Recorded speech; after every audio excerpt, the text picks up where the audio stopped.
തൃക്കൂരിലെ ripper model ആക്രമണത്തിലെ രണ്ടാം പ്രതിയായ യുവതി അറസ്റ്റിൽ.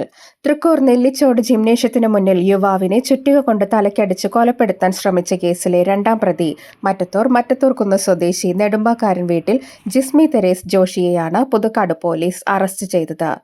പ്രതിയെ കോടതിയിൽ ഹാജരാക്കി റിമാൻഡ് ചെയ്തു. ജിസ്മി ഹൈക്കോടതിയിലും തൃശൂർ ജില്ലാ സെഷൻസ് കോടതിയിലും മുൻകൂർ ജാമ്യത്തിനായി അപേക്ഷ സമർപ്പിച്ചിരുന്നു.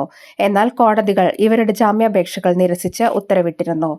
ജാമ്യം ലഭിക്കില്ലെന്ന് ഉറപ്പായതോടെ ഇവർ പുതുക്കാട് പോലീസ് സ്റ്റേഷനിൽ അന്വേഷണ ഉദ്യോഗസ്ഥനു മുന്നിൽ സ്വമേധയാ ഹാജരാവുകയായിരുന്നു. തുടർന്ന് പോലീസ് ഇവരുടെ അറസ്റ്റ് രേഖപ്പെടുത്തി. കേസിലെ ഒന്നാം പ്രതിയായ പോട്ട പനമ്പിള്ളി നഗർ സ്വദേശി സിറിലിനെ സംഭവം നടന്ന് 24 മണിക്കൂറിനകം പിടികൂടിയിരുന്നു.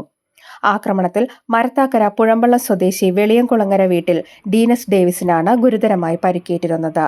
പരിക്കേറ്റ ഡീനസിന്റെ ഭാര്യയായ ജിസ്മിയും അവിവാഹിതനായ ഒന്നാം പ്രതി സിറിലും തമ്മിലുള്ള വഴിവിട്ട ബന്ധമാണ് ക്രൂരമായ ഈ അതിക്രമത്തിന് കാരണമായതെന്നാണ് പോലീസ് പറയുന്നത്.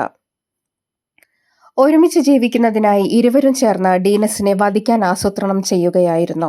2026 മെയ് 8 രാത്രി 7:30 തൃക്കൂർ നെല്ലിച്ചോട്ടിലെ ജിമ്മിന് മുന്നിൽ ഒളിച്ചിരുന്ന സിറിൽ വർക്കൌട്ട് കഴിഞ്ഞ് പുറത്തിറങ്ങിയ ഡീനസിനെ ചുറ്റിക കൊണ്ട് തലയ്ക്കടിച്ച് വീഴ്ത്തിയാണ് കൊലപ്പെടുത്താൻ ശ്രമിച്ചത്.